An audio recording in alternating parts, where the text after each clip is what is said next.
Hello everyone. Now we can see about the camera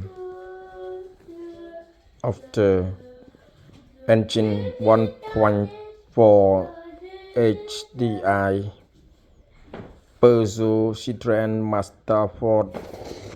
You see,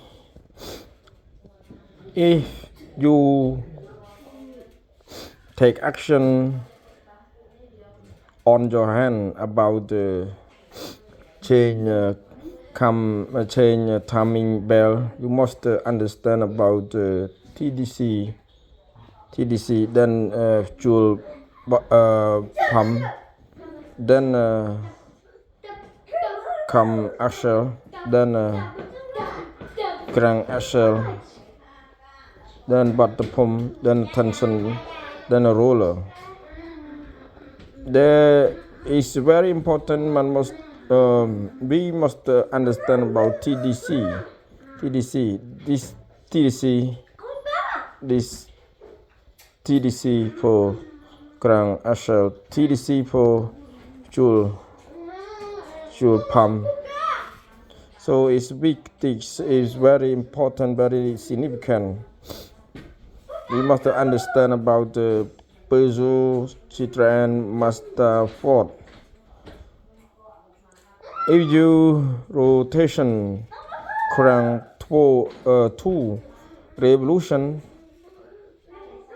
to come axle and revolution, then you see the point from TDC, point the PDC for fuel pump, point TDC for come axle. It is very significant, very important for Citroen, Peugeot, Mazda. So my suggestion, my option, my opinion, realistic, we must understand about the diagram of the timing bell. First of all, we change the timing bell. At the same time, we change the bottom pump. We take out and then clean all the face of the bottom pump.